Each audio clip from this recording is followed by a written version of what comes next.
Streaming. Okay. I'm going to play my intro just for people who are used to seeing it. Okay, cue musical intro. Boy, that's brilliant.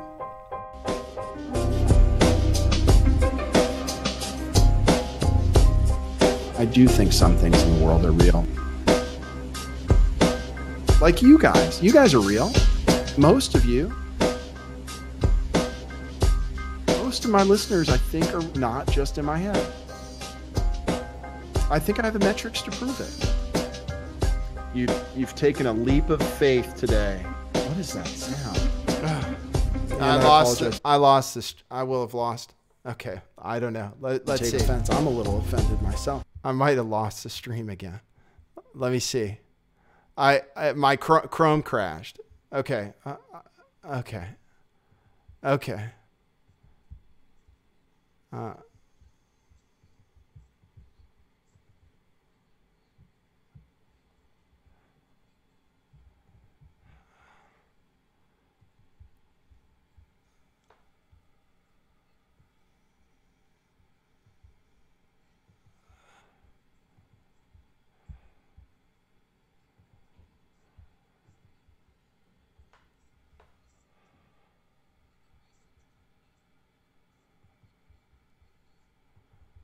Right?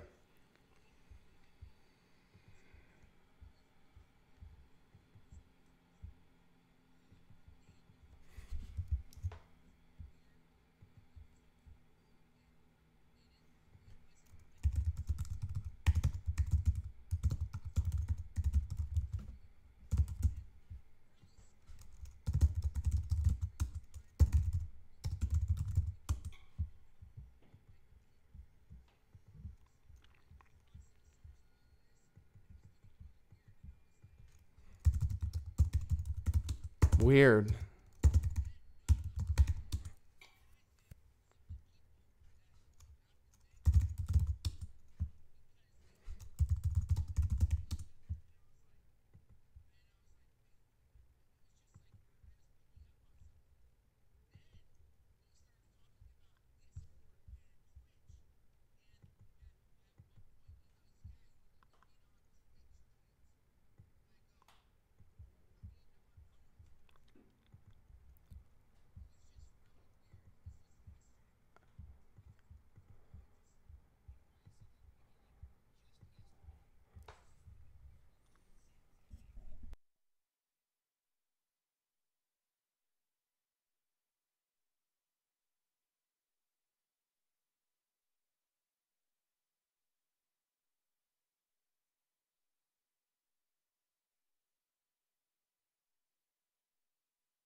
Okay, hold on, guys. Hold on real quick, guys.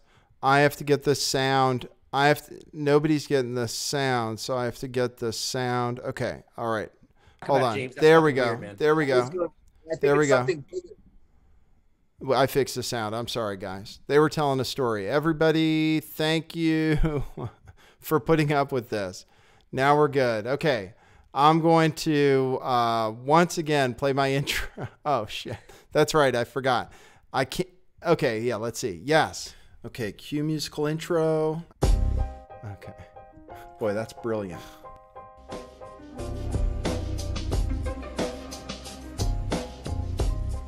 I do think some things in the world are real. Like you guys. You guys are real. Most of you. Most of my listeners, I think, are not just in my head. I think I have the metrics to prove it. You've taken a leap of faith today. What is that sound? And I apologize if you take offense. I'm a little offended myself. Welcome to our show. Welcome to the future. What it is, joining you live from sunny California. It's a beautiful day today. I'm your host, Nathan Stoltman. I bring you the news, the real news. Overcoming all obstacles. finally, welcome to the real show. I will announce again, my old channel was restored. The old one, which has the subscribers. I am live on that channel right now. Not only that, I'm live on Twitch. Not only that, I'm live in your hand or in your living room or somewhere close to your brain. That's Doshi, my crypto kitty. That's a good name for him. I'm sticking with it. I have guests joining me today. I have them joining me on zoom.us. That's the new service. That is Ryan, the last American vagabond. And this is James Munder. He was also vaping. I read an article today that kids are very sober, except that they like to vape, both cigarettes and cannabis products. And I put out a tweet saying, no wonder I feel like a teenager. That's what I do too. So it turns out vaping gets people off of drugs and cigarettes. So we'll toast to that. Yeah, no wonder they want to, you know, force people back into cigarettes, huh? No wonder they want to ban both. Okay, because you're joining me, because there's news today, net neutrality is gone. This is the solutions show. I was able to get 2 guests. I have Unirock invited, who said he was going to join. He's going to have to get the new link. I don't know. I'm going to have to look for people in the chat to tell me who's there. I have basically 2 chats. Hold on. Okay. All right. They're going to go. Okay. The other channel is just a black screen, apparently. So that's good. I might have to end the stream on the other channel if that's the case. That's what I'm going to do. I'm going to end the stream on the other channel because it's not working. Stop streaming. Okay, great. So we're just on 2 channels. Okay, great. We got the news out that the old channel is up. We're still on this channel because we get treated better with traffic. I have something to talk about today also about getting a divorce from YouTube. I'm ready to tell it to take its job and shove it, basically, and just move to Steemit and DTube. I really am maybe going to make a video very soon that says I'm retiring from YouTube. So get your last eye fill, because things are about to get real. It's the crypto revolution, and I'm not shitting you. The whole world is about to turn upside down, and if you can either get on the train or you can get left behind. That's my opinion, based on what we're seeing happen on Steemit and what we're seeing happen in cryptocurrencies right now. It's just the beginning of the gold rush. I'm going to play you what I thought was the big news so far today, and I'm going to play it so that my guests can hear. Reminder: I have James Munder and I have Ryan from The Last American Vagabond joining me. I'm going to play this so that we have one thing to talk about. Not sure if this is what we'll start talking about. We had some other stories, but this is definitely something I wanted to play that's in the news. It is an amazing site. You'll see. Start talking about.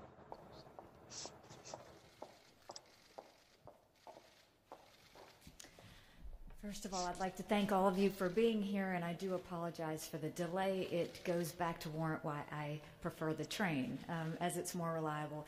This is really important that you be here today because we have a story to tell, and the story is a very important one. And it's not just important for the United States, it's important for the entire international community.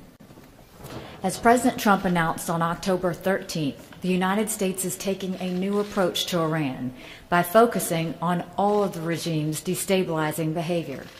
That means we are not just focused on the nuclear program. We're also taking a hard look at Iran's ballistic missile program, its arms exports, and its support for terrorists, proxy fighters, and dictators. Our new strategy was prompted by the undeniable fact that the Iranian regime's behavior is growing worse. The nuclear deal has done nothing to moderate the regime's conduct in other areas. Aid from Iran's Revolutionary Guard to dangerous militias and terror groups is increasing. Its ballistic missiles and advanced weapons guys can't see, are turning up but in war she's zones standing in across front the of region. a missile. Conflict a missile with that's like tagged up with holes in it. Have Iran's fingerprints all over it. All over it. 4 days ago, this is just like the buildup to the war in Iraq with Colin Powell in front of those pictures, those satellite pictures. Here, listen. Quote, Iran's military capabilities comply with international law and are entirely defensive. Instead of stoking violence, Zarif promised that Iran and its partners, quote, labor to put out fires while the arsonists in our region grow more unhinged. Here it comes. But the United Nations just released a new report that tells the opposite story. It tells the story of Iran as the arsonist. The report shows the Tehran regime not putting out fires, but fanning the flames of conflict in the region. Yeah. Fanning the flames of conflict in the region. I made a post about that on Steemit. Anyway, that's new news. I've been talking about the war with Iran for a while. I've been talking about Donald Trump's support of Israel.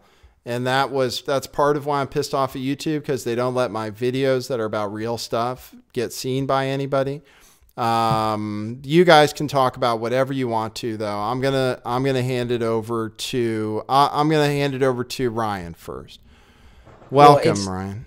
You could make the argument that, like, predominantly what we're seeing across the Middle East today can some way lead back to wanting to take over Iran in one degree or another, or shut them down, or, I just can't stand here. Nikki Haley, first of all, is ridiculous in so many different ways. She is just a nice front for them to just say ridiculous things. I don't actually think she knows what she's talking about in a lot of different ways. But I mean, it's so frustrating. First of all, the nuclear deal has been completely upheld and been reconfirmed by a bunch of different people and different, even the UN. I mean, they have upheld their end of the nuclear deal. So why that's even still on the table, that is a problem. It frustrates me. We're, like you said earlier, we're seeing just like the, WMDs in Iraq, it's all happening all over again. I mean, I think you and Nathan said this in one of the last shows, that who has Iran attacked in the last very long period of time? Who has the United States invaded and left in ruin?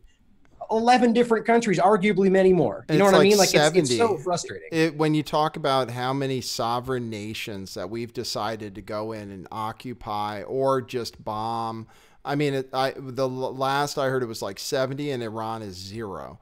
And by the way, their take on the news is that it's completely made up. They say that it's completely fabricated evidence. And I wouldn't be surprised. I don't know how people would respond to it. I don't know how people are going to respond to it after the fake Iraq war. But this is the whole thing about Trump shifting allegiance from to Saudi Arabia and the lunatic that's in charge there, and Israel and the lunatic that's in charge there, the rogue state of Israel. And nobody wants to talk about it. I was listening to NPR do something on Iran today and Jerusalem, actually. And it was just a history of Jerusalem. And the guy said, we don't want any phone call. Well, we're not going to talk about the politics. And we don't want any phone calls about the politics. We're just going to talk about the history of Jerusalem as a state. Anyway, how do you feel about it, Mr. Munder? I think the whole thing's horseshit. I think we're going to war no matter what. I think there's powers that are definitely behind the scene, and what we see are just the puppets. So, like you were saying, Nikki Haley is just literally like a front woman. Have you noticed that a lot of contractors, defense weapons makers, shady businesses, they always put like cute women out in front to do their talking? You think she's cute? I'm going to show her on the screen. She's got kind of a big nose. I totally didn't mean like Nikki Haley is cute and all whatever, but I'm saying like, all right. You know what I mean? Yeah. They shove out a woman, and I don't know. I'm sounding sexist now. No, it's good. Well, I didn't go down this road. One thing I was going to add to in general too is we should go back and remember, and this is always in this country specifically, we have the shortest memory when it comes to our own history with the world. The coup carried out by the government of our own country is why Iran became what they're claiming it is, which is not even really today. I mean, I shouldn't even say that, because the problem with this discussion is it's always like when we defend this, it's like, whoa, you're saying Iran's this amazing place. No, we're not saying that. It's a government just like any government. There's corruption, there's problems, but it's being painted as something that it's not. And it all can be traced back to what the United States government action, its intelligence community rather, carried out. Or was it the hijacked United States imposing their foreign policies and just using America? And now America, I don't know whether it's trying to get on track, because it doesn't seem like Trump has a stance of like Ron Paul of getting out. But really, as you start to learn more and more of the geopolitics, it just gets way too complicated. And it doesn't seem to me that we can just pull out, because it almost as if there's like, we have alliances to people that want war. And by pulling out, we'll be almost creating a war type situation with them, because we've now signed on to, like we've almost been like the people that it's just so entrenched, you know what I'm saying? Now, the thing with like, the thing that I was looking at that I want to know what you guys think is, and this was, Q was saying this, but this is far beyond when Q was saying this. I was thinking about this and I was noticing this. Do you think that North Korea is hijacked? And when I say hijacked, it is a hijacked country, a hijacked regime in the sense where they're using it as a kind of like made a point, like a spark point for World War III. And I don't know if that guy's talking for himself. I really don't. You mean Kim Jong-un? That Q alludes to, talking about hostage and who's really the hostage and all this stuff. And this was prior to Q. I had these feelings. Like, that Iron Man movie where they have that guy and he's like the big bad, like boogeyman, like Osama bin Laden type, and he's basically just like an actor. That's kind of how I look at Kim Jong-un. Not the same thing, but kind of the same thing. I would say right off the bat that it's totally possible. And it does make sense. I mean, it's something that I wouldn't put past anything that we've been talking about. The intelligence community, that's like right out of their operating manual. But the reason I doubt that is, one, I hate to say it because it's coming from the source that you're talking about. And two, that the idea of it supports this idea that it's like, that there's like a secret plan behind the plan, which I just don't buy into. I think that what's happening right now is what we're seeing at face value, except for the fact that North Korea is being painted as something it's not. I mean, one of the reasons I would say, playing devil's advocate, that what you said could be true is you going back to the Korean War, which effectively has never really ended. It was decimated. The country was completely decimated. So that would have been the perfect time to come in and just kind of usurp everything in that country. So that does kind of make sense, but I don't know. It just doesn't line up. I honestly don't trust what's coming from the QAnon sources. I really don't, because a lot of it hasn't panned out for me. Again, I don't think we should discount it. I mean, see, people say they don't trust it. A lot of it has been questions. Right. So how can you not trust questions? Well, let me get in. I agree with James. While I was reading people saying before Q said anything that North Korea is oh shit, I have to upgrade my account. I have to pay for this because I have to upgrade my account right now. It gets you when you're like mid live stream. And it'll, like, I'm gonna have it bill me monthly. Okay. What, Zoom? Yeah, Zoom. You can only do 45 minutes. So I just have to go ahead and sign up for it. Bill on this side, Nathan? No, just me. Oh. Just me. You guys I definitely still I agree with the point that it's possibly like a CIA front. It does make sense to a lot of degrees, because it is creating the circumstance for what we're seeing with everything, including China, and there's a lot of different people at play in this whole dynamic. But I don't know. It doesn't add up to me at the end of the day. This brings me from when Pizzagate broke. I was saying that there are levels of this thing, and there is. This is why they were black. This is why the blackmail thing gets so deep. They could do what they're told, yada, yada, yada. I feel like a faction of that blackmail group is being put out and basically being slaughtered, basically being put out and opened up, exposed.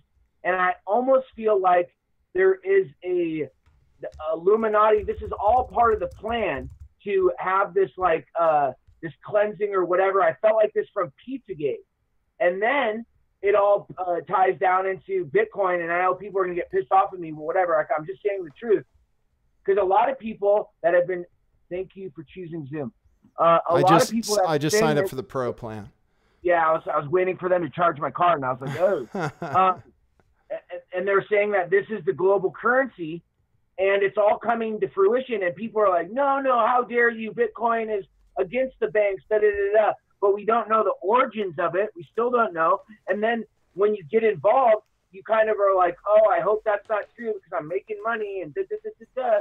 But I mean, let's just look at everything the way it's going. Donald Trump or not, let's flip Donald Trump out of this equation. Because I'm Donald, it's like, come on, man, he's only one guy. There's a bigger operation here than one guy.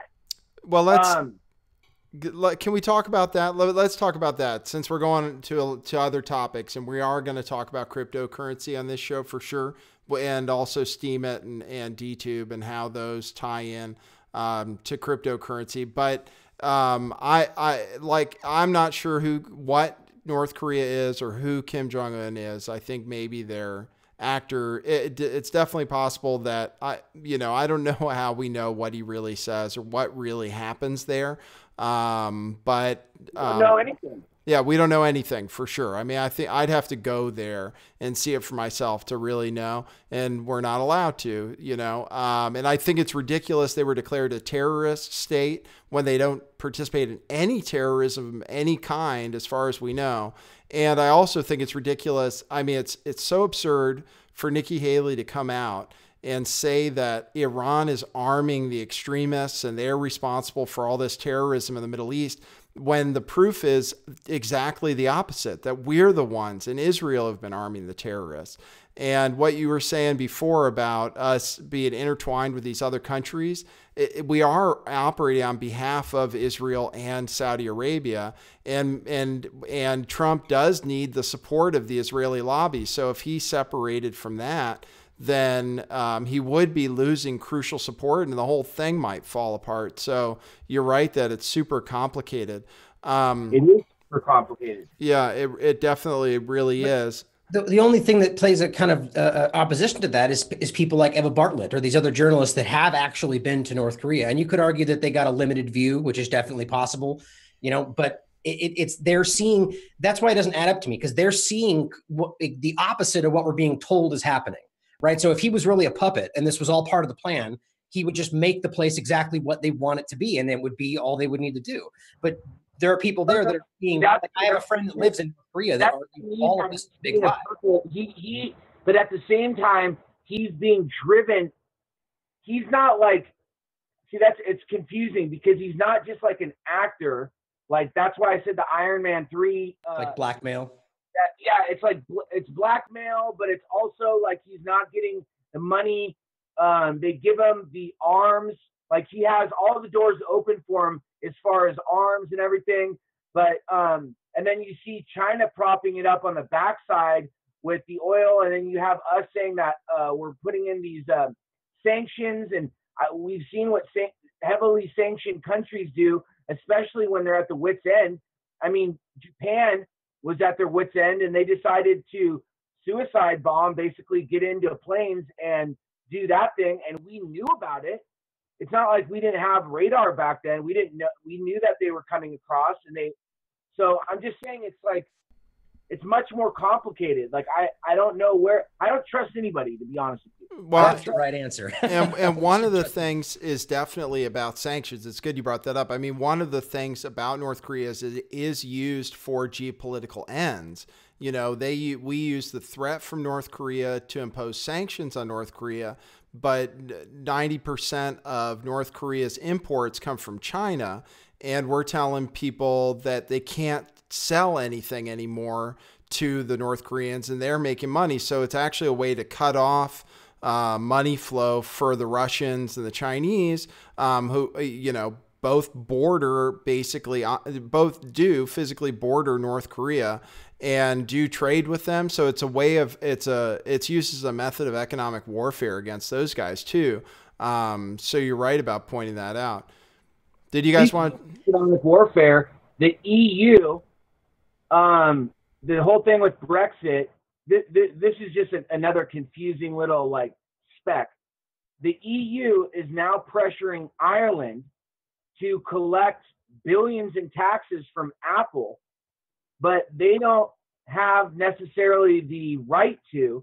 So they're basically pressuring Ireland, and Ireland is saying, well, it's basically it's against the law because they don't collect taxes or something to that effect. They don't collect income tax or something like that. But then the EU, which to me is like the headquarters of the New World Order, they are telling Apple. So I feel like it's not all one conglomerate. It's almost like these parts of the beast system are fighting with each other. And the tech giants, I feel like, aren't just singed in with the New World Order. They're almost fighting at the top with the New World Order.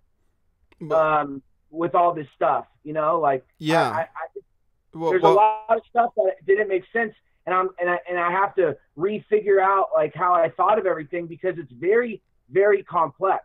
Yeah, I agree. There are definitely groups there. It does seem like there are groups infighting, and I think something like the Vegas shooting is maybe an example of that. It was some rogue unit or some part of the elite that pulled that thing off, but Trump and whatever his team is or whatever side he's on, the Zionists or what have you, have their own motives and weren't happy with that, and it was an attack against Donald Trump. So what we're seeing now is the elite, I think, eating each other and trying to assert dominance.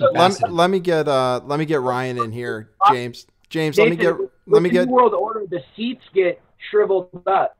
So with the thing with globalism, there isn't as many seats at the top as there was with like America, right? There's a lot more seats at the top with open trade and things like this.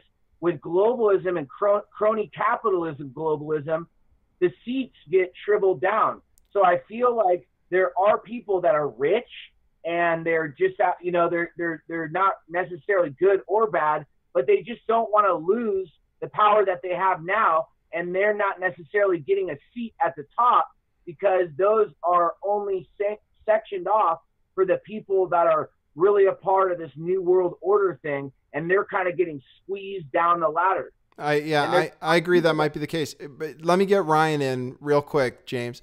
Go ahead, Ryan. Did you have anything to add on that? Oh, I mean, I was just going to say about I've never really subscribed to the kind of unit conspiracy where there's like one group that rules everything or one group of elites, and which that's not necessarily not true either. I just think it's much more multifaceted than that. It's always been like that, whether you're talking about the Zionists, the Jesuits, the elites, the deep state, there's a million different factors at play here. And I think that we're all kind of on the right track to some degree with like what James is talking about, I think is definitely very real. And it's, especially when you talk about the EU, that's something that people really don't understand. The EU, the politics of that, how that works is a clusterfuck. People barely understand how this country's politics work. But then you go in where you have this elite kind of group behind the rulers that it just doesn't make sense at the end of the day. And I think that's why I'm getting off track. The point is that I think that we have to begin to realize that there are a lot of different people ultimately going for control to some degree at a top level, but that all have their own ambitions. There are people that actually are really just trying to make money. There are people that are really just trying to achieve a certain goal or boost the military industrial complex. But it all is generally leading towards one kind of ultimate goal. But I think it's very multifaceted. Right. And you were kind of talking about sanctions before. And I think that that's something that's very easy example, that it's very clearly benefiting people on a financial level. Venezuela is a perfect example of that, where people are I mean, there's a lot of levels to it. And then you're also seeing the country itself just collapse, which will then allow, the United States to put in a puppet government like it already has. But then it also builds to the larger agenda of a one world government. It all kind of works together in this weird way. And again, none of us truly know. We're making our best guess of what we've seen and what we've researched, which is why people want to hear what we have to say. But that's the point to take home with all of this, is that regardless of anybody out there telling you they know what's going on, we all don't know. You know what I mean? These people, no one can speak to the intentions of these groups and these people unless you're reading their mind, right? And I think that's an important thing to take away from it all. I agree with you, and I think we've covered our geopolitics too, and I think that's I mean, the truth is, yeah, we don't know it, and it's not a monolithic. Well, at least I don't think it's a monolithic conspiracy. There are a lot of angles, and even someone like Donald Trump is aligned with Israel, but there's no telling. His allegiances may change. I think what he's interested in is having some kind of a legacy. But he's kind of his own character, and he has shifting allegiances, and he could double cross people or stab them in the back or whatever. I'm going to move on to, and I think I sent out, let me make sure everybody has their invite for this. Okay. I got it for Titus too. Okay, great. Let me move on to talk about the main thing I'm focusing on in my life. First of all, I'm going to tell you about YouTube. I've been having pretty good luck on the new channel, which is why I've not even jumped into doing my bigger channel yet, even though the other channel's got 28,000 subs. This one I'm actually happy to say I think is at like 5,200 now, and it's doing well. But this is why I'm pissed off, is I had the video about Israel. Last week I talked about it. I did a video about Donald Trump, Israel first, I think the caption said, and Donald Trump makes Israel great again. And it was one of those things where it got a bunch of traffic in the first like 30 minutes or an hour, and then just plummeted down and ended up just at zero. Popular topic. Israel in the title, bro. Yeah, right. Well, so that happened last week. I was pissed off, but still, YouTube's been okay. I haven't been banned lately. I haven't gotten flagged lately. Then I put out a video a couple days ago, and meanwhile I've been on Steam it, and then I'll kind of talk about it. But I put out a video a couple days ago about the bombing in New York City, asking questions about it, and those videos used to do well on YouTube too. It got like 300 views in the first 30 minutes, and it's going on to have the lowest view count of any video I've ever put on this channel. And meanwhile, while that's happening, then I talked to somebody who's probably a 25-year-old kid who's a trusted flagger on YouTube, and I end up just having a conversation with him where he talks to me like I'm an idiot while I'm telling him what the fuck is going on with this traffic.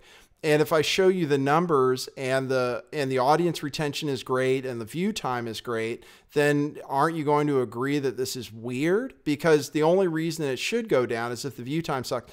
And I get into this thing when he's attacked me, and meanwhile, I'm over on Steam it. I built up a few followers from when I had my thing lost before. Somebody who follows me has decent voting power, so I get a couple bucks, maybe $4, at least is what it shows. Pretty much everything I post on there, I get maybe $4 of what it shows, right? Well, it turns out those Steam dollars are of that $4, let's say I get half, so $2, which sounds like nothing. Sounds like nothing. And then and now once in a while I get a lot more than that. But this is the thing. Those Steam dollars are now worth $10 each right now because of the cryptocurrency market.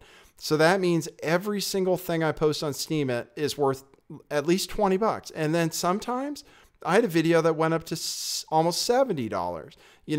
So now literally, and meanwhile, I cash out my Steam dollars into LiteCoin, and LiteCoin goes up 200% over a week. And then my other stuff, EOS, is up over 100% since I got it. And we all know Bitcoin's doing well.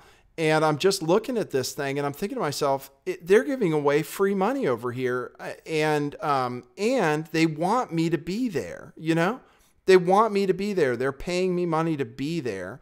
And YouTube, I'm dealing with this fucking idiot, you know, who thinks that the algorithms are totally straight. And then every chance they get, they're going to flag my video. They're going to reduce the traffic on the videos that are important.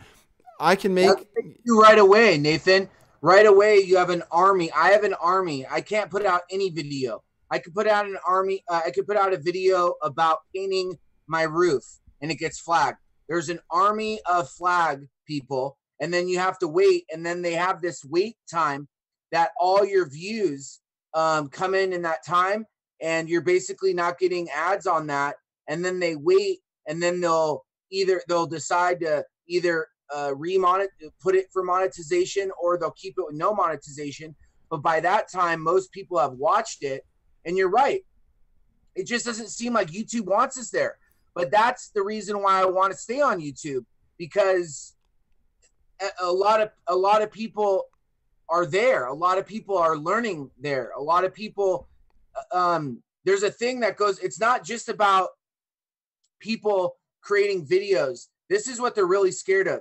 They're scared of this. They're scared of people coming together. They're scared of people learning from each other. They're scared of the one becoming the many and becoming a cohesive unit.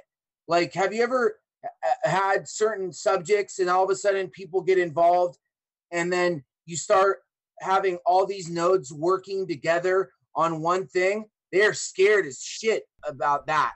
They're really scared to death about that. Yeah, I totally agree. And that happened to me when I was really building up a community right before my channel got shut down. And there was a great community in Discord, and everybody was feeling great. Like, we were being positive, and they came and they annihilated my Discord, you know, and gang stalked me, got the channel shut down. And it is the last thing they want. And, you know, if you want to get into conspiracies, we look how much trouble we had just getting this show going today. But that is something for sure. No, I was saying that look, there is conspiracies. I'm not going to be like, oh, there's not. There is. And what happened to me is basically my debit card was taken over. All of a sudden, and the other guest, what's your name? I'm sorry, Richard? Ryan. He had the same thing happen. All of a sudden, my PIN wasn't working, and then the chip wasn't working, and all kinds of weird stuff was happening prior to the money being taken out, or probably money was being taken out because I couldn't log on to my mobile and check. Then all of a sudden, I was going like, I was trying to buy stuff, and it said the insufficient funds. So I went to the bank, and they go, yeah, you don't. And I'm going, what are you talking about? It had been drained. As soon as it got drained, then yesterday, randomly, some focus group that was, because anybody could go to these focus groups. They wanted to do a focus group, and they said it was on gaming, but it wasn't on gaming. I went yesterday, and this was right here at LAX, and they wanted to know everything about every computer I had, the CPU, the graphics card, the processing power, all this stuff. And it was really sketchy. It seemed like somebody paid for that. And for some reason, I don't know. I just felt like they were asking me questions that a company, like, they had more information on me, and it just didn't feel right. Then it felt like the people that were involved also, they knew the guy that was talking more intimately than they were putting on, because I could tell by the way that they were saying stuff. Then one of the guys said, yeah, James, because we were talking about Discord and Twitch.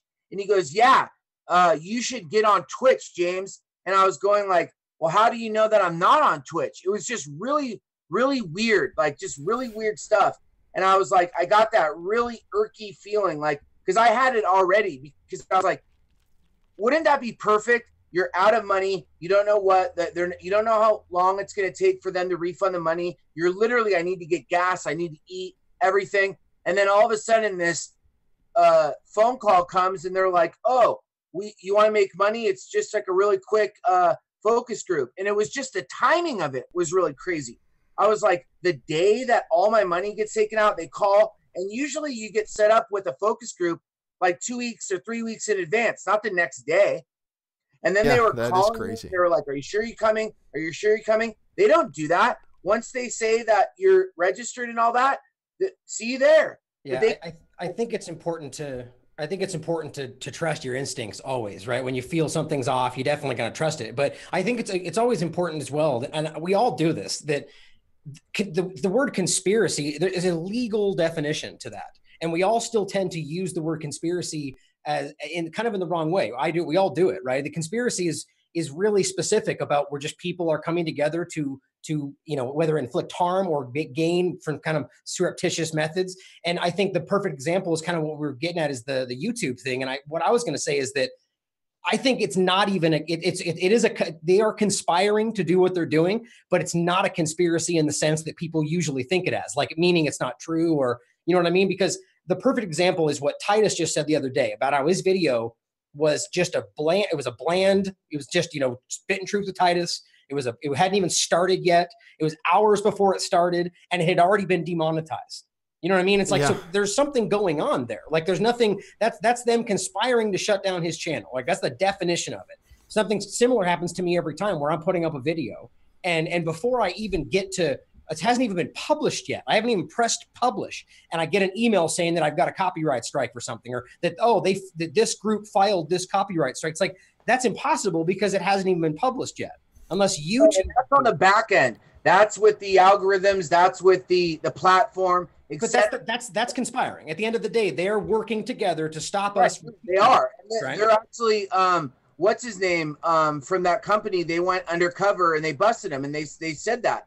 But now, also, if you've had a channel for a while and you just blatantly say the truth, they come on the real world and they start messing with you. The real world. There's stuff that has happened where I go, I'm not going to talk about that because I believe they want me to talk about it to make me seem crazy, like really weird stuff. Yeah. And I'm not. You're not crazy. You're not crazy. It happened to me. I'm not crazy. It happened to me because I had a girl, woman online come and show up when I was talking about Pizzagate. And when I got a lot of notice from talking about David Seaman and Pizzagate and going into more of the serious stuff about it, and wanted me to talk about the Hampstead case with the satanic ritual abuse and all that. And eventually, Dave Swigert, Dave Acton, George Webb emailed my psychiatrist and linked videos to stuff like that and said that I was crazy because I talk about satanic ritual abuse on my show. And I mean, this is the real shit they do. And this woman also ended up doing a wellness check on me, having the cops come to my house and see if I was, so what you're talking about in terms of real world stuff, besides them coming into your Discord, coming into your, making friends with you. And you're right about them trying to make you talk about certain things. They definitely do that. And I can tell you, you're not crazy. I've argued that about a few of these things, whether you're talking about Pizzagate or even the Las Vegas event, which are based in real things that, real actual things, whether it was conspired to happen or, we all know that Pizzagate is based in facts. We all know that something happened at Vegas that they're lying to us about. But I argue that all of these events to some degree after a certain point are hijacked, either whether they're real or not. And that's what they do, is they start to they pump out information like, oh, the new thing about Vegas, and we're still talking about it 3 weeks down the line. It's like, it doesn't really matter anymore once we know that they fucking lied to us. You know what I mean? It's like, they're just, all these things keep flying out. And the same thing happened with Pizzagate, where they keep pumping out these random things that are, not connected, and people are jumping on them because it's confirmation bias. We want to believe that it's true because it's leading us down a certain path. And that's like certain channels that come out of nowhere, and I'm not going to name any names, but you showed this, Nathan, this woman, and it's clearly some sort of shill that's pushing an agenda, like really pushing the agenda. April to June. And it's just like, I don't know what's going on with that. There's people that are personalities that are also with it. Like, you had personalities come after you, like this Dave Acton. I don't know what's going on with that. I haven't had that. I stay kind of away from people because when I first was getting involved with the Research Revolution, when I was allowed to stream, they would infiltrate There were people that would come into a group that was well functioning, that was researching, that was doing all kinds of stuff, and then they would get in each person's ear and they would get everybody paranoid about everybody else. And I started seeing it happening, and I was going like, this isn't just a-holes on the internet or whatever. This is actual like a thing. They're doing this. Yep. I can totally confirm that. Totally confirm that, by the way. And crowd stalking as well is like, it's kind of what you're already talking about, but you even one step further will actually people, and this is verified stuff. People like and this is probably for people much, not to diminish what we're doing, but bigger than us with more, that they're being followed and made to seem like they're crazy, things happening to their cars, things happening to their houses. That stuff it's verified. Stuff like that happens. And that's the kind of, I think that's the last straw where they try to actually make you start speaking out about how you're being followed. And it makes you seem like a wild kind of person. Oh, and by the way, I wanted to confirm, because you did say that. I agree with what you're saying earlier. That also did happen to me with the card thing. I didn't say that. I do. That is. Oh yeah. Weird. The credit card. That is crazy. One thing I've been lucky about is they haven't gotten into my real life yet. And I haven't, as far as I can tell, been followed or any of that stuff, but I can verify everything James is talking about. That happened exactly to me. Is they went and started picking off people in the group who might have some concerns or anything, and started telling them stories. And my gang stalker, All Seeing You, by herself, contacted every single one of my Twitter followers and started telling them things about me, that I was unstable, that I was dangerous. And then I started doing things that kind of fit the narrative. So I was at fault too. Right. That's what you got to be very conscious about. Don't start playing into the narrative that they are building for you. Right. They started doing stuff, and I said, okay, I actually started talking about it, quickly pulled the video and was like, I'm not going to talk about it, because I listened to it and I was like, I sound crazy. Yeah. Like, I sound crazy. That's what happened to me when I watched a video again where I talked about this imposter girlfriend. I realized to myself, wait, I don't think I can talk about that, because it sounds so insane. Like what Ryan said, you say, well, it happens to people bigger than us. That's what's crazy, is they've been doing it to me since I had 5,000 subscribers. I mean, they don't fuck around. It's true. I was more meaning specifically the in-person kind of stuff, because that's pretty intense, Yeah. And this is another thing. It really doesn't matter about your sub count, because anybody that has had a channel that has been working on their channel and getting subs, and then they knock off the channel, you can have a channel with 100,000 subs and you get less traffic than when you open up your secondary account, probably because it hasn't been garden walled and put in some sort of algorithm hell zone and messed with. Literally, I could open up a channel and people will find me. They find me, and you get traffic that way. So it really, the sub count really doesn't matter. Yeah, well, you're right about that. I thought that it would go to each of those subscription feeds, but people find you. Yeah, well, and that's why I'm saying, like, I have my old channel back with 28,000 subs, but if I post something there, it doesn't do that well. And I've been looking at my traffic on this channel. It's been a lot better. Like, my videos don't just go to zero every time. They actually come back and last. And I've been getting more subs and everything. So yeah, I'm just here. And I don't know if it's because they don't have it tagged. But I do know that they do tag you, So for example, if I ever post anything on Reddit, then it just goes to zero. It can't possibly come up. They have some way of every time it happens downvoting it to zero. So, we can't use that platform. And then I do think they also have a way of hiding our stuff on Twitter and Facebook and all of that. And same with the subscription stuff, though. You could arguably say that is manipulated. Actually, subscriber counts, view counts. I know that's one of those things people always scoff at. Well, that's just people arguing because they're not getting enough attention. But it's like we've shown in the past, the analytics can very clearly show. Actually, a really great video done by High Impact Flicks. I'm not sure if you guys are familiar with this channel. He did a video where he actually got to a point where he had more upvotes, more likes actually in YouTube than views. Yeah, that can happen. That can happen because that's kind of crazy, but not as crazy as some of the other stuff they do. if he ended up with a lot of views, they can't, as far as the video itself, because I saw this happen with a Project Veritas video where it had like 25,000 thumbs up and maybe 5,000 views. And I said, this is fucked up. But it's because they have this weird way of delaying.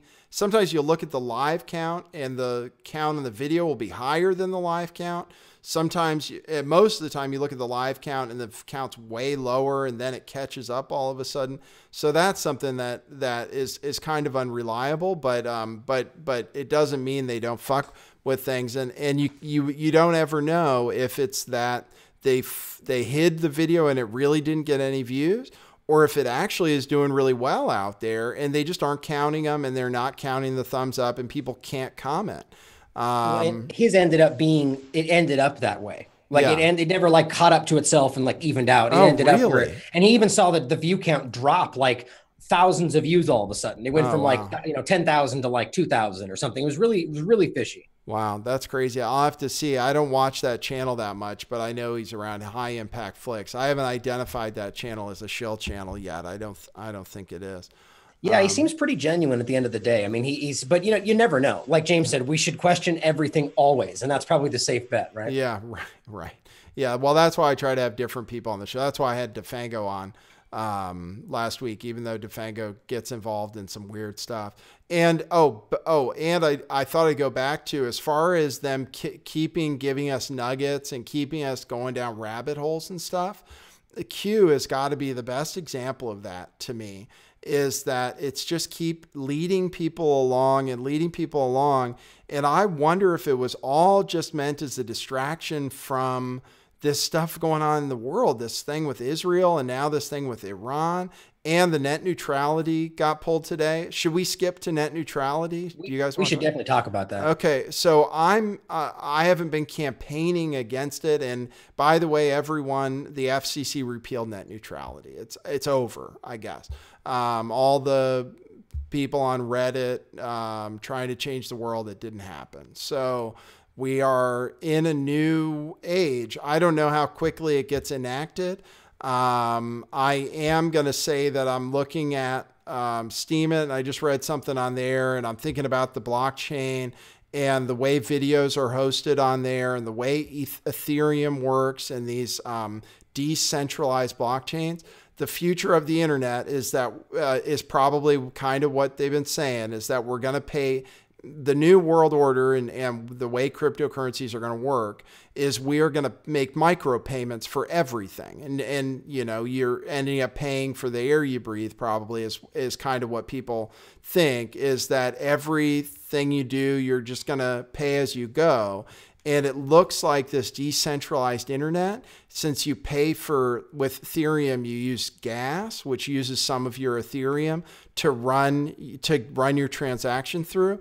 And if you want to get to the top of the queue, you pay more gas. And whoever has the extra Ethereum can afford to do more of that. Then they get more bandwidth on this new decentralized network. But this decentralized network isn't going to be free either. And if you think about it, it never was free, right? I mean, the truth is that we've been paying for our internet connection, certainly.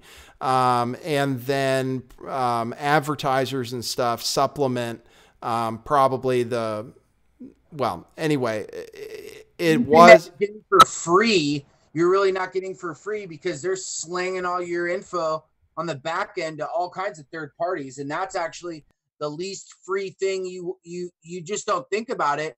But then all of a sudden, all your information is everywhere. It's not free. Right. That's right. That's the main thing they want from us, is they want our attention. They want our information, and they're willing to lose money to get as much information from us as possible. Do you guys have any experience? We're kind of getting into cryptocurrencies. Why don't we just start there? Well, I wanted to touch on net neutrality. If you guys, I don't want to. Yeah, go ahead. Well, I mean, I want to start out by saying that I'm very much on the fence when it comes to what side I am on this argument. But I definitely come in with a little more of a rational perspective on this. And there's a lot of propaganda flying around about this topic. And there's a lot of big people behind this, because it's shifting quite a bit. But it's important to understand that This is not about the internet. This is about internet service providers, and that's the main thing this is addressing. And again, just to be clear, I'm playing devil's. I'm not sure what side I'm taking, because I've seen a lot of misinformation floating around, and people kind of not understanding what this is really about. Really, when it breaks down simply, for me, it's about kind of natural competition versus price control and government. Because net neutrality, as it was before, was government control, and you could argue that that's never a good thing, right? There's a reason that it was kind of evened out. Like, so if Joe across the street is using the internet once a week and I'm using it all day, every day, we're still paying the same price. That's what it was at the end of the day. It's very simplistic. There's a lot more things involved there. But now that we're talking about the idea that it's gone, it doesn't mean it's good. It could still mean it could still mean corruption, where they're, people pumping their stuff above other people's, but it also means a free market to some degree, which means that because right now that there is 1,000 internet service providers that have been boxed out by Comcast and these big guys that are going to flood in and say, okay, well, now we have interesting deals. We can offer you this. We can offer buy the megabyte, buy the, whatever the information behind it. We can mix it up for you. Right. So you don't have to go with these people that are going to manipulate your information. You can go with a different service provider, which, again, I'm not saying that's any better. Like anything, it's going to be manipulated by the same government, regardless of whether they're controlling it or not, but, officially. But I'm not sure how I stand on this, because I saw some interesting, James Corbett did an amazing video about this, really breaking down the fact that there is, like, Comcast and different people were fighting for net neutrality. They wanted to keep it. Now, arguably that could have been a front, right? But there's just a lot. Comcast was fighting for it too, huh? Yeah, there's a lot of big people that wanted to keep it in place. Google wanted it. So that's what you have to ask is that there is another side to it, isn't there? And it's kind of like I said, is that what you just said too, is that for your neighbor across the street who doesn't use much internet, is paying for just as much as you, these people are going to come out and say, hey, you want to pay less and then just use less, or pay as you go. And that's kind of where I was getting into micropayments. And then you look into this decentralized internet that they're talking about running on these, they're not cryptocurrencies, but these tokens or platforms like Ethereum, and then the new Ethereum, what might become the new Ethereum EOS, kind of Ethereum 2.0, is that you're probably going to pay for it. And then people like you and I might have the option to pay more, because, this is my business, and having fast internet and being able to supply people with that is something I want to do. And maybe there is a good opportunity from some other kind of service provider. So if you're saying it might open up anything that opens up the market, for small businesses, I'm kind of for, in general, at least, and allows for innovation. And I guess, and that's one way this might be good. It's taking away a giant regulation, right? And I think there's a lot of conflation with the idea of free speech, where everyone's like, oh, this is free speech on the internet. And that's really not true at the end of the day. So that makes it seems very disingenuous. I'm still on the fence. Well, I guess we're going to see now, because it's already come to pass, right? Well, tell me, because I don't understand it 100% either. Tell me how it affects something like you have a website. How would it affect someone like you with a website, for example? And first off, I'm not going to pretend like I'm an expert on this. I'm just going off of what I've picked up from, information like we all have, but I have definitely researched it. But I would guess that, again, and it really comes down to how it's implemented too, because I think it really comes to play whether or not a free market is truly allowed. But I would imagine that I can then, I can decide to pay more or not. But that's the argument. That's why I'm on the other side as well, is that then does that mean that, this Wall Street Journal or, Wall Street, the Washington Post can come in and pay 3,000 times as much and make sure that they're over us every time? Possibly, right? So, I mean, there's kind of all these different sides to it. But then what happens if all of us who are unhappy with that go away from the internet service provider that's allowing that, and they fall out of business? You see what I mean? So that's the free market in play there. It's just, that's how I think it all comes down to where we are consumer power and how we decide to use it at the end of the day. Right. You have anything to add on that, James? Yeah, but that only works under free market. They don't want free market. But that's what this essentially is supposed to be. But like I said, who knows if that's really what's going to happen, Exactly. Yeah. So I think this can kind of segue into cryptocurrency a little bit, because that's a huge topic right now. Because I think I'm just looking at things and looking at the future, and it does look like it is going to be a pay-as-you-go kind of thing. And the best way to do that, or one way to do that, is if we're cashless and we have these secure transactions. And some of these, like I think Ripple might be able to do micropayments, and certainly that's what IOTA is supposed to be, which saw that gigantic, went up 500% over a very brief period of time, because it's for the Internet of Things supposedly, and micropayments, and be able to process those immediately. And I think that will probably be the way things go. And I think that it's going to be based on cryptocurrency. And I think that whoever has the cryptocurrency, it controls the new world. And that's why what I'm doing, and right now, I make videos about crypto basically, and I'm just a shill for Bitcoin and other cryptocurrency, because that's what people are, that's because I am anyway. And I can't really do that on YouTube, because people come out and say that I'm trying to promote the new world order, or that, I'm a shill, or whatever it is. People don't want to hear you come on and just say good things about cryptocurrency. So I do it over there, and people are really interested in it, and they upvote those more. And all I'm saying is I want to get my hands on as much of this stuff as possible right now. And that's why I'm focused so much on creating stuff for Steemit and DTube, because right now you're making outsized gains on there based on there being more users on the platform and very few creators on the platform right now. So I'm just trying to grab, I think this is the new gold rush. I think people are going to be left behind. Speculation time. So right now we're in speculative time. I think that's where you can make a lot of gains, that once it levels off and it gets shoved down the regulation, maelstrom, and it goes the way, whatever way that it's being lined up to go, this will end.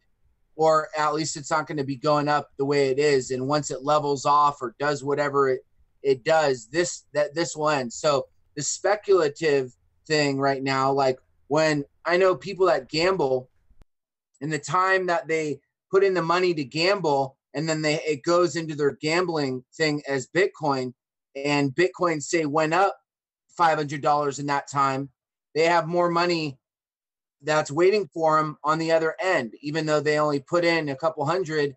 Then there's like $50 extra waiting for them because of that transition. But this is really all that you could say. If you get your paycheck in US dollars, you could transfer it. There's no tax on Bitcoin. You could buy stuff. You can't go to the market, and I guess you could buy food. I don't know. I haven't tried to buy like Vaughn's, order food with Bitcoin, so you still need US cash.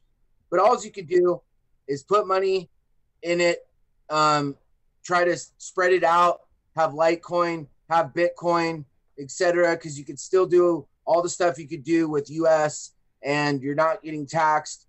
But other than that, I don't have money to be putting into anything. I don't have any US dollars. So that ends that right there.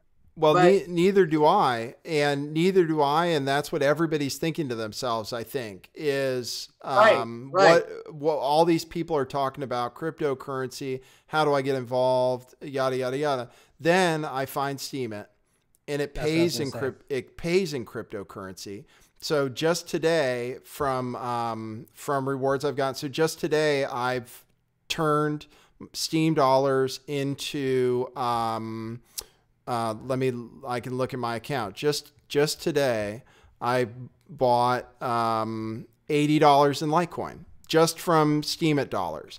And I can do that every day, and some days it's going to be more, and I'm not selling it. I'm planning to keep it there as much as possible, and then just do what I was already doing, kind of getting by with less and just letting it accumulate, because I just think, like you said, it's speculative, and I think it can run. You're talking about when it levels off, but I mean, nobody has this stuff. I went in, not to Fango's, Unirock, who's another channel you guys might not know him, but he's a friend of this show.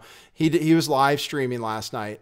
I went into the chat and I literally said, I'm giving away free money. First, I saw somebody give Unirock a $10 live chat donation.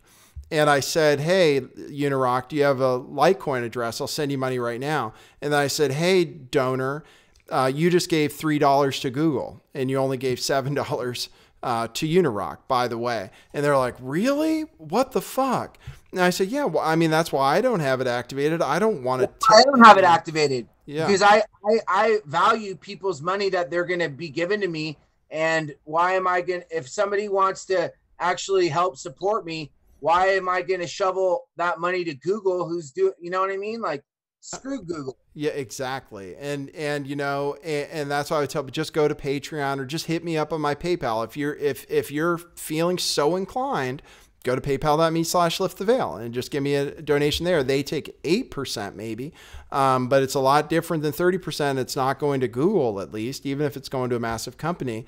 But I went in there, LiteCoin, if it would be a few cents, basically, maybe 50 cents at the most to send money out. Oh, perfect. And we have Steve Outram joining us now, who's an expert on cryptocurrency and who's involved actually in a fund that I'm involved with, mostly because of my referral code, but I bought into some of it too. That's etherical.io. And I could put my referral code in there, as Steve's been trying to convince me to do. But I went in there. I'll just finish the story. I'm in Unirock chat and there are 50 people tuned in. And I say, I'm giving away LiteCoin to the first person who gives me a LiteCoin address. I had to say it 10 times and I left the chat without anyone giving me a LiteCoin address. I was giving away free money.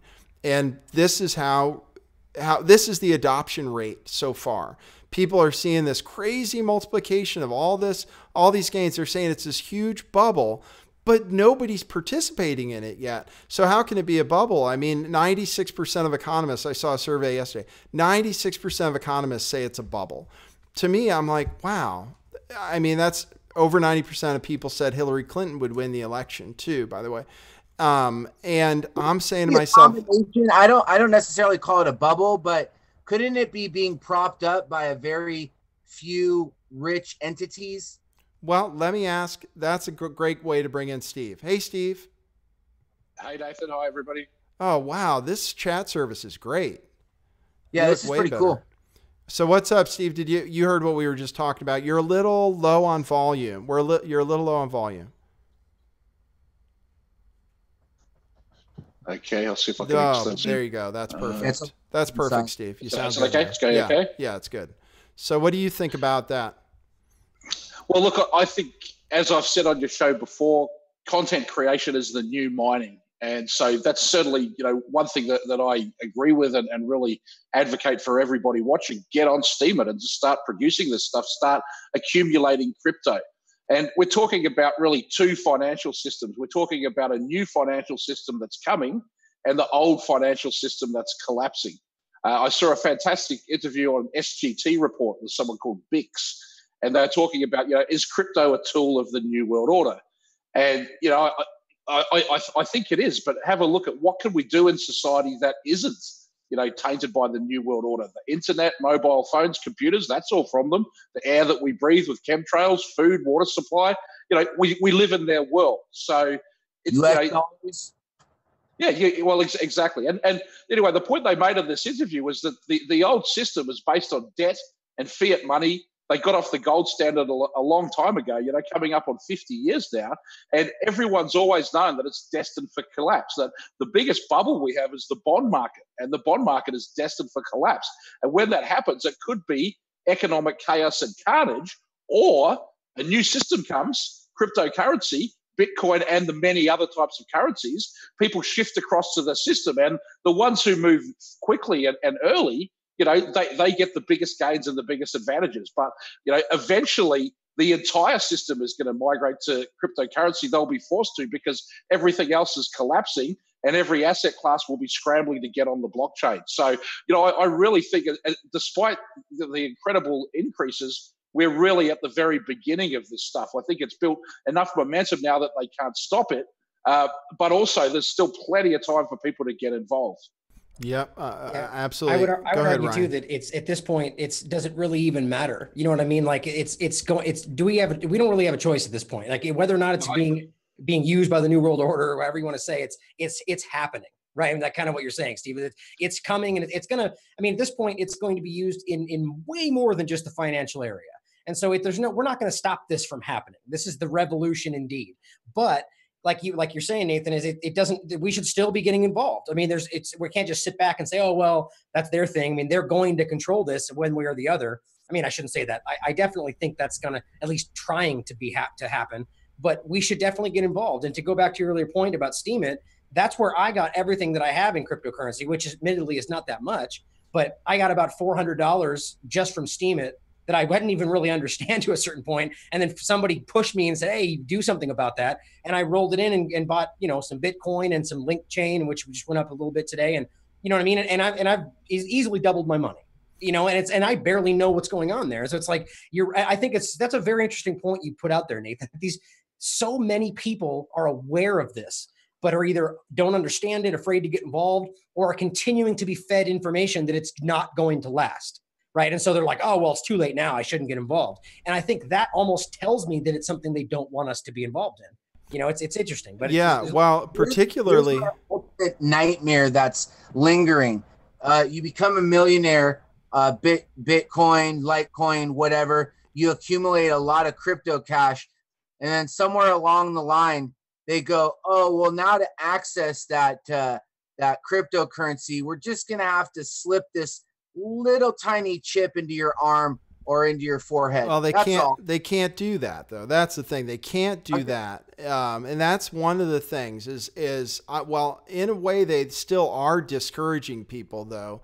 Ryan, they are, by calling it a bubble, by Jamie Dimon coming out and saying it's a fraud, and it's funny. I put something that Janet Yellen said yesterday on my DTube exclusively, talking about Bitcoin, and she doesn't even understand it yet. I mean, she said it's no big deal. Whenever the central bankers come out and they're like, oh, we're not worried about Bitcoin, then that it should be keeping them up at night. I mean, they should be having nightmares about this stuff destroying. But what about they're the ones that have created it? What do you mean? What about if they're the ones that have created it? Oh, well, as far as that goes, okay. I always wanted a one world currency. Yeah. What do you have to say definitely. about that? And we don't know who created Bitcoin. So why don't we know? It's pretty obvious to me that it was a group of people, not one person, that Satoshi Nakamoto is a fake name. And so why would this group of people be there in secret? There's obviously a broader agenda, but let's say that it was created by the Rothschilds or the NSA. It's come out of the deep state, and it's to achieve this new world order goal of a single one world currency.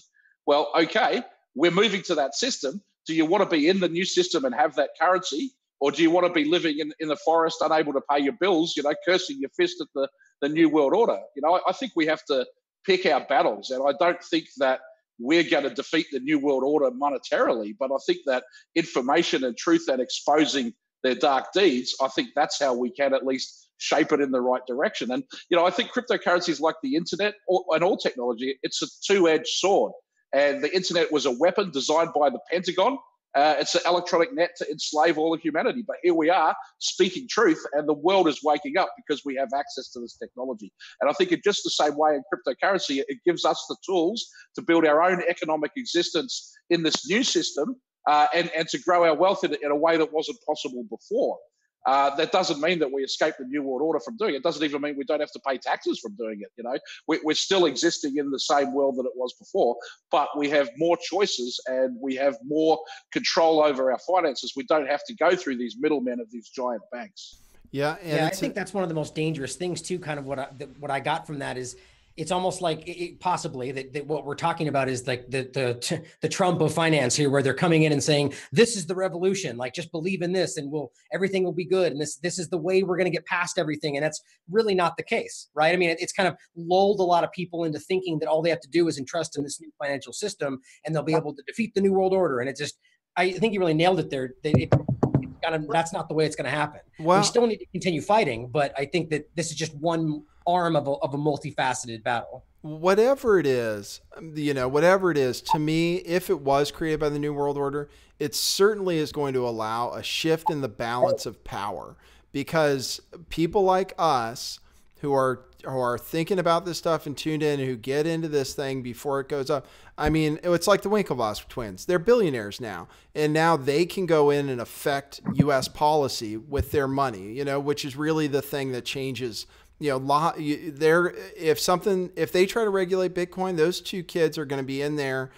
Kids, I mean, they're our age, I think, but they're going to be in there lobbying, they're political guys. And suddenly people, and just in the fact that money is power, money represents work is power, people like us are suddenly going to be able to have choices to do things and change the system. And I don't know how it's a tool.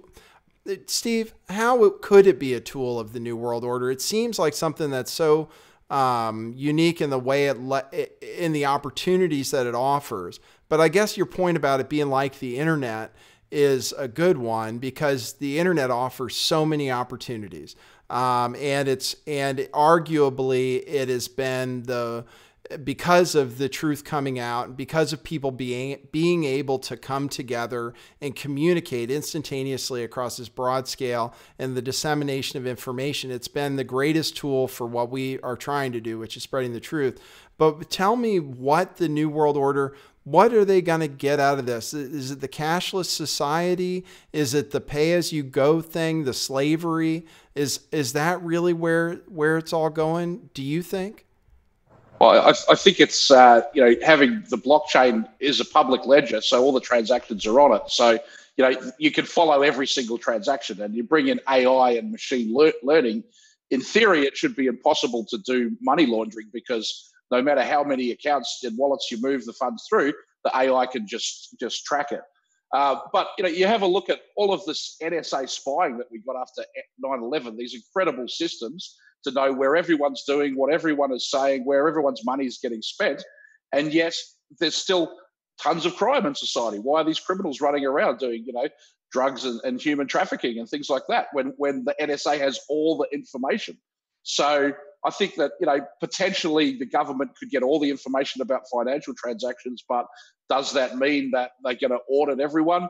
I don't know. It's a question about the future. I mean, they can tell from your iPhone if you are driving your car above the speed limit. Are we moving towards a future where we're going to just get a letter in the mail with a ticket generated automatically by an AI? Or are we going to move to a future where, the people have the power and the government takes less of a role? And I think that's a bigger question about, I think they want us all to be guilty at all times. That way, if you're interrupting their system at any one point, just like financial crimes, they could always find something. Always put you away for something, because everybody's always doing something wrong in this new system. I agree. Derivatives. That's a good point. And that's the thing with this mass surveillance is that, okay, so they have access to read everything you say, but that still means they have to be interested enough to assign whatever person it is or whatever ultimate authority it is. It's still not AI that decides. So what are they going to do? Yes, they can monitor every single transaction, but how many are they going to choose to actually pay attention to and go after? And can they do anything about it anyway? And yada, yada, yada. This is the one thing I think people really don't think about when they think about cryptocurrency is so go ahead, believe that it's a tool of the New World Order and that it's going to enslave all of us, and just go ahead and take that as fact. Well, what do you think the dollar is, and has been since 19, the dollar, and they'll say, oh, Bitcoin is used in crime. Well, what's used in crime now?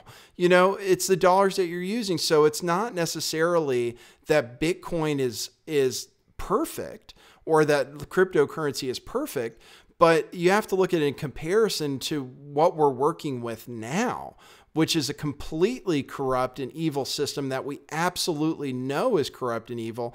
And there are some advantages to this cryptocurrency where we don't have to use it in that kind of evil way. And so just look at it on balance. You know, you have something in your hand. Yes, Bitcoin. Okay. Yes, we don't know who created it. It was probably the CIA. It's probably to enslave us.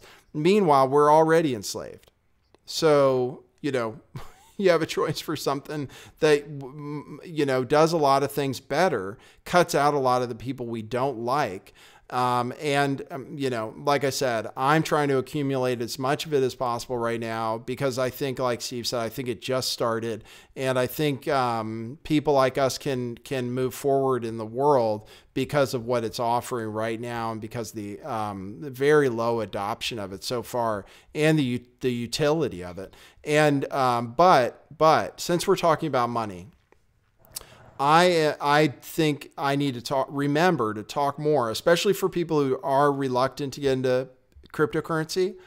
I like gold and silver. It solves all of these problems that people have with cryptocurrency, and it's still there. And you can never make a new gold and you can never make a new silver. So you don't have to worry about whether one day people finally say, oh, well, you know what? Bitcoin kind of sucks. It's really expensive. You can't use it to buy things. The transactions hang up for hours. I'm just going to put all my money in LiteCoin. And then you're like, LiteCoin? What the fuck is that? And you've lost all your Bitcoin. So that's one way I'm thinking about hedging. Once I have enough crypto accumulated, I'm going to start buying gold. And I think gold has, I think I like 2018 actually for gold and silver finally making a move. Does anybody have an opinion on that?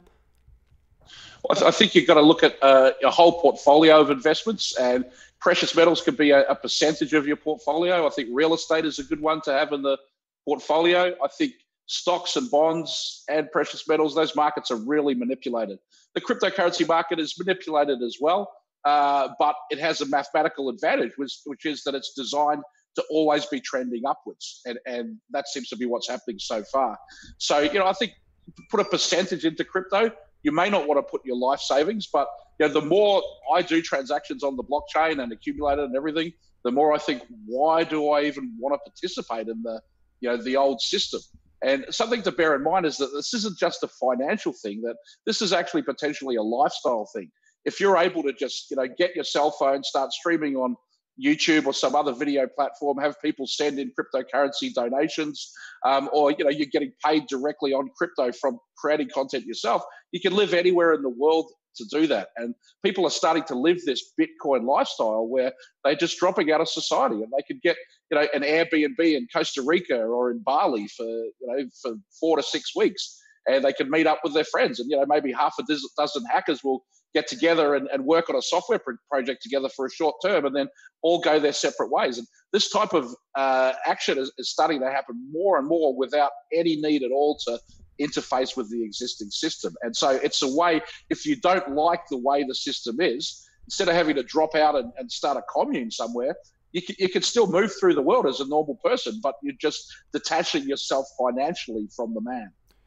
I think I'll take the Bali option, Steve. I think that sounds best. That's everything inspired me.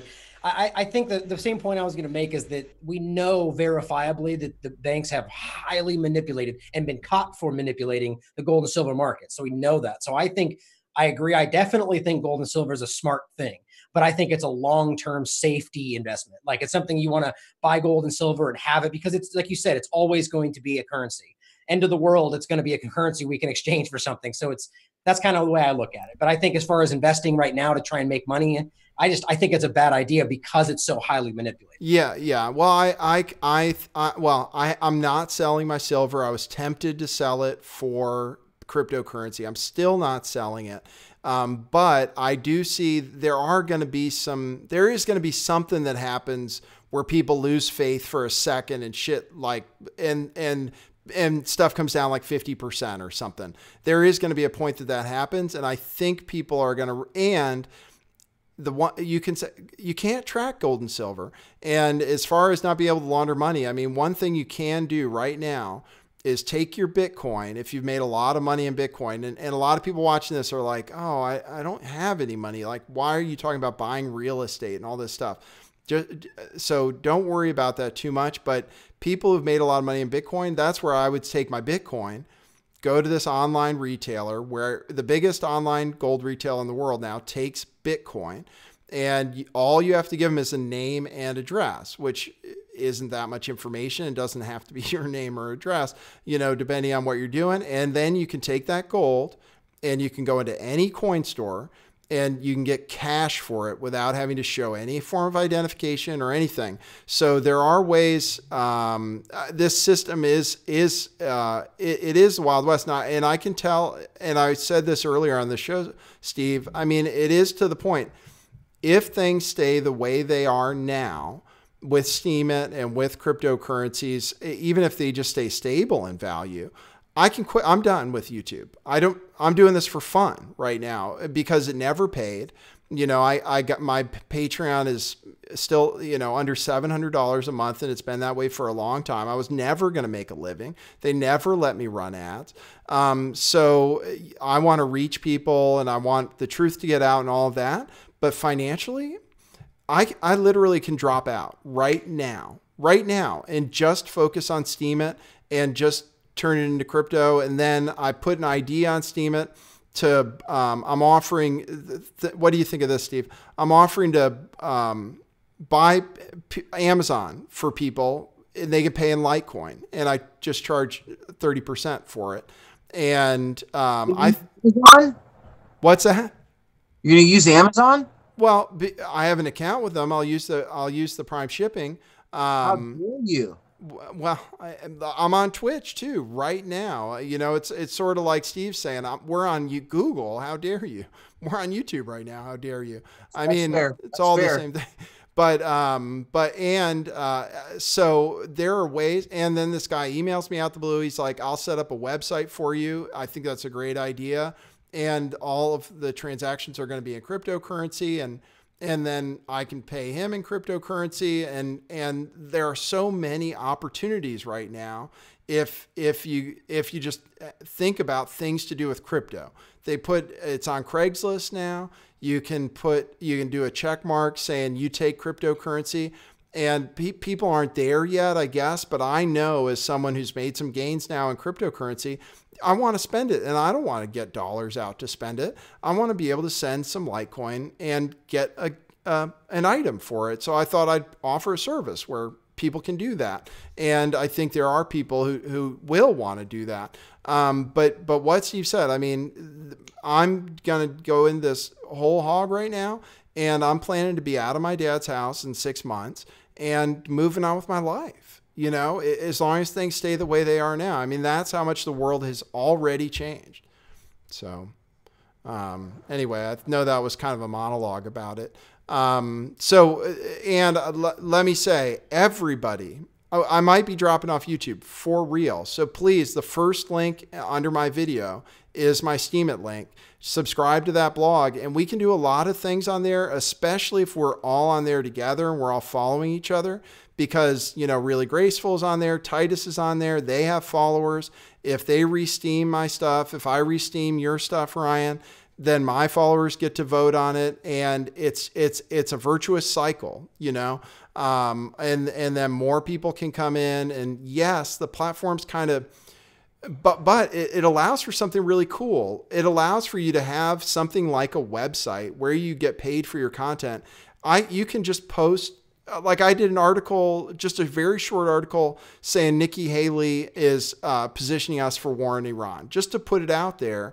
And then people who follow you are going to get those updates through the day, and you can share articles that you think are interesting. You can share videos, and you get paid for it.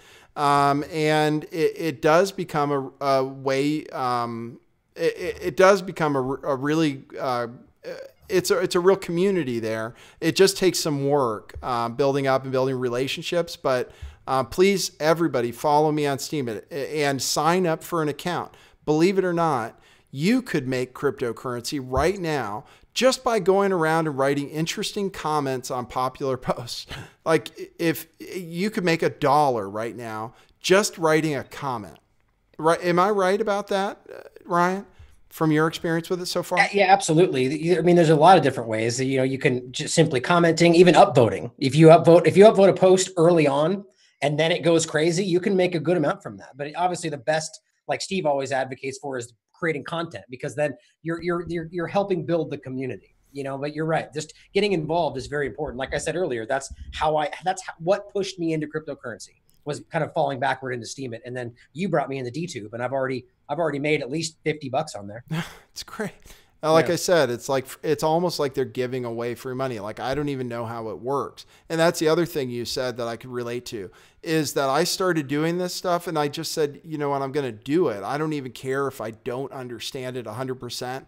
I'll get there. I've set up a wallet for myetherwallet.com. I've set it up.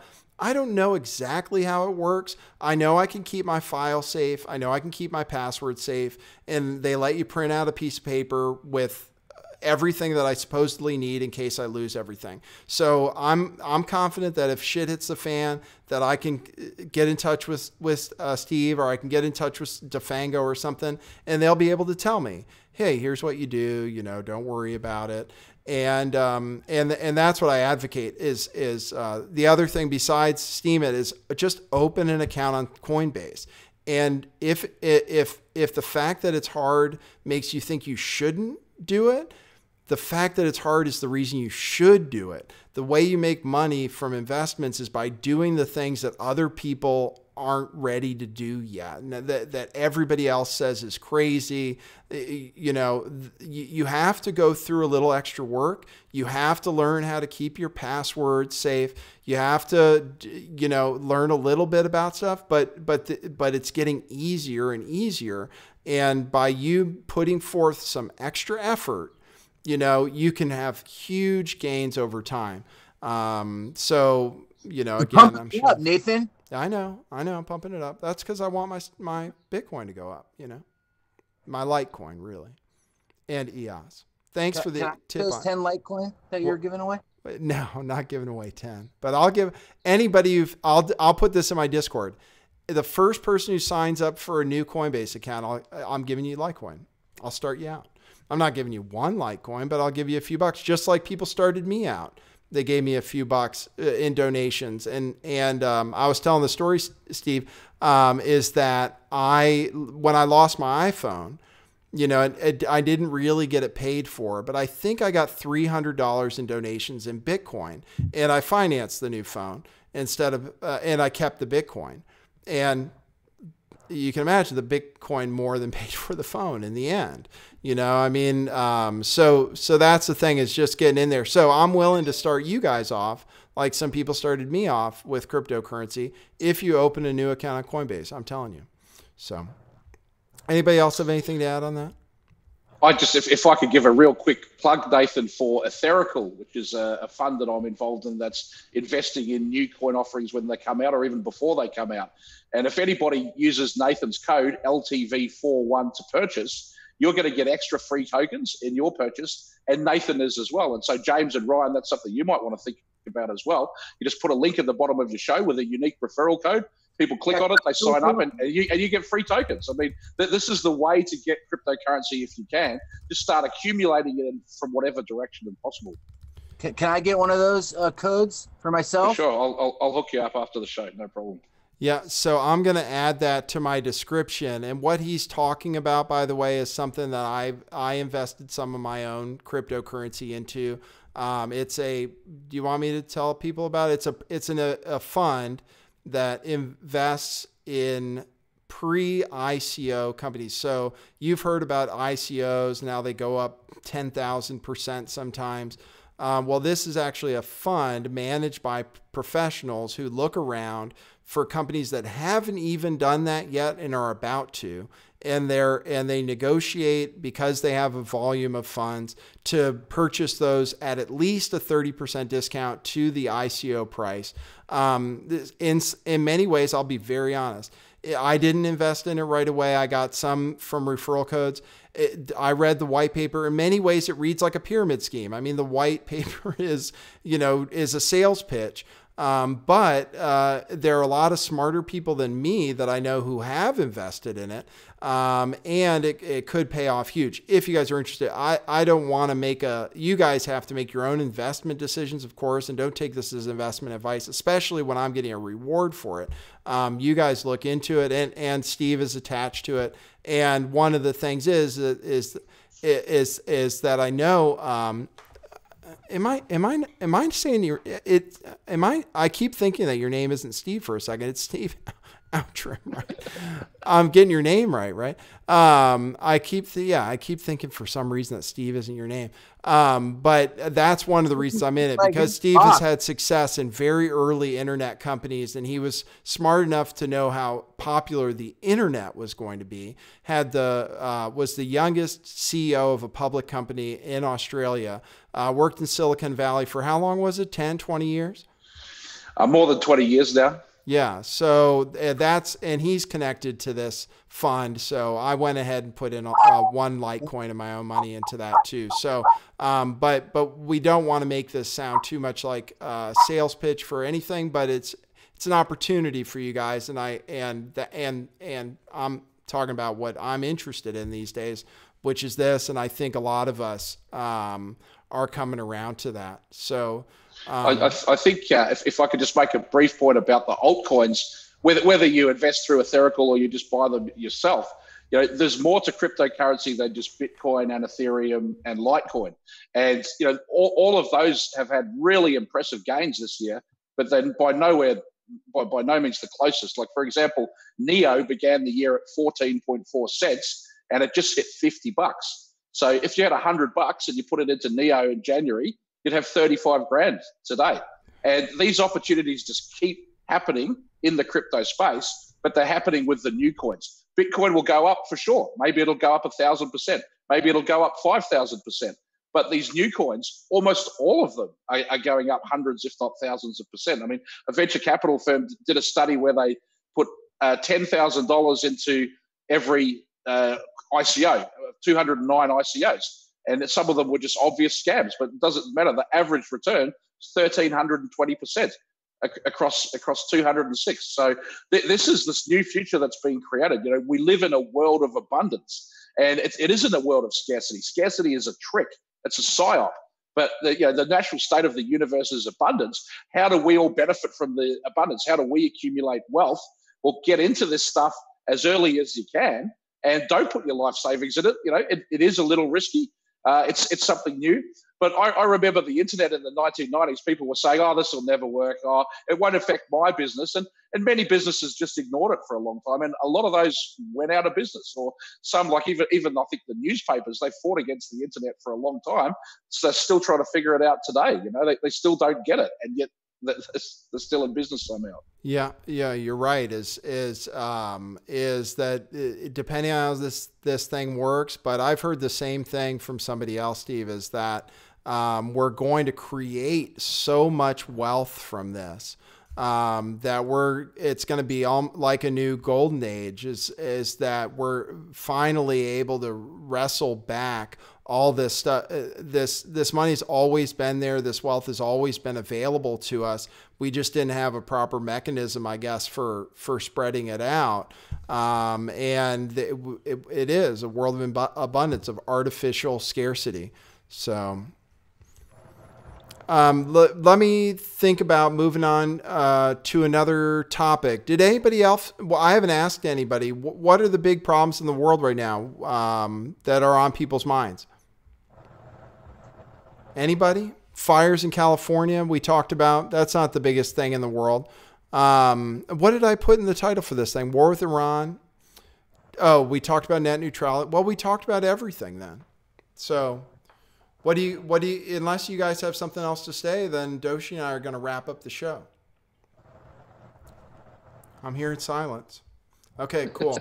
All right. I'm going to say goodbye to my guest. That's Steve Outram. I put a link to his company, or I'm sorry, not his company, the fund he's affiliated with, Ethereum.io, with my referral code there.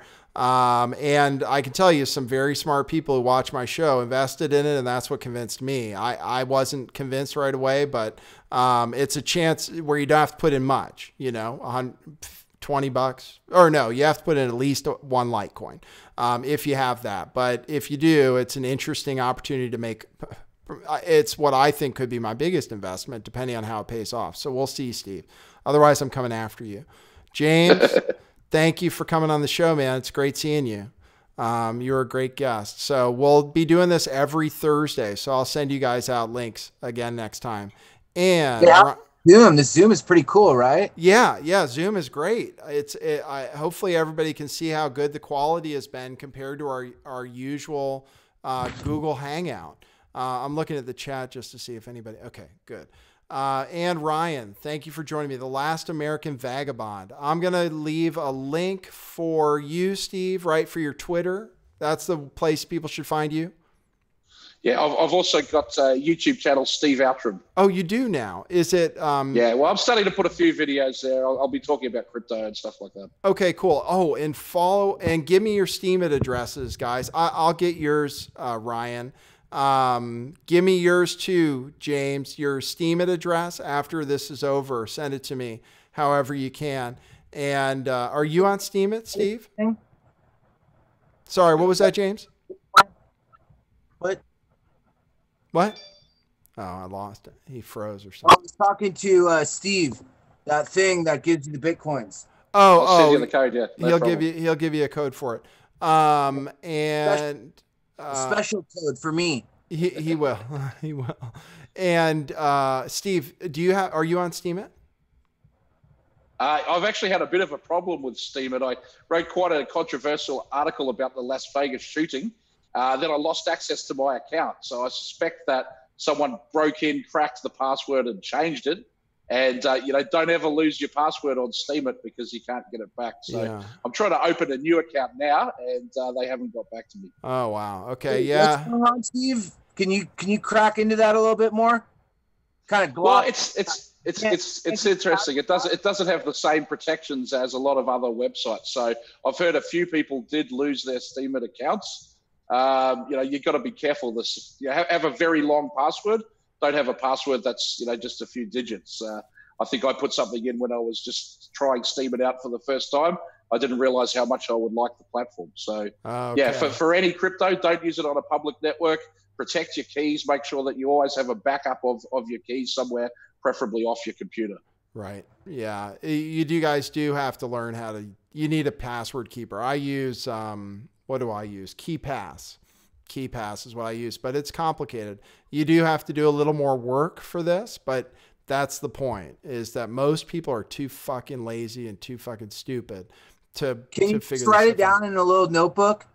Well, yeah, you can do a paper. Yeah, that's what they call a paper wallet. Yeah, you can take it and put it in a safety box or something but probably get an independent hard drive like a side thing that's not connected to the internet, and then just transfer everything over to. That's what I do with anything important. I transfer it to a side hard drive and then just leave it there. Yeah, I use some stuff in the cloud, but I've complicated. Your crypto, right?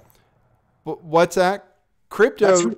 I'm talking about your passwords and all that. Yeah, you can just have it on paper, but you're going to want to have a way to copy and paste you're going to want it to be a long password that you're going to want to copy and paste over. So look at something. You can also use a little thing like this, a Tracer hardware wallet. They're about $100. Then you just have to remember a PIN code, and that takes care of all the passwords for you. Right. And even if you lose the hardware device, you can still get your account restored. So I'd recommend that for people for their crypto holdings. Okay. Yeah. I don't use one of those yet. I use, I'm using Coinbase for one thing, for Bitcoin and LiteCoin, because I haven't seen any great wallets for that, but we're not going to get for now. Isn't that on the network though, Nathan? What's that? Isn't that still on the network? What is? Coinbase? Coinbase, is it still on the network? No, they keep a real wallet, I think, for you. They do keep a real, is that right, Steve? They do keep a real wallet. Well, right? if Coinbase goes down, you can't get your money out. You can't get it out. You know, with these transactions, Coinbase has been going down from time to time. They bring it back up, but you know, you can potentially be frozen out of your account. Right. So if you're worried about it's not a great idea to store your wealth in the exchanges. You basically use the exchange when you want to convert out of crypto and back into the fiat world. Right. So I need to get that off. I have my Ether wallet set up. I have Toast for Ripple. But I still have to get, it's just that I was looking at like apps for the phone and stuff, which I haven't installed it actually on my phone. But yeah, that's the thing is I don't care because I'm just holding on to it anyway. So it doesn't bother me too much if I don't get access to my funds. But if you ever wanted to liquidate or something and you're worried about being able to convert back to fiat, which I'm just not worried about because I don't ever want to convert to fiat.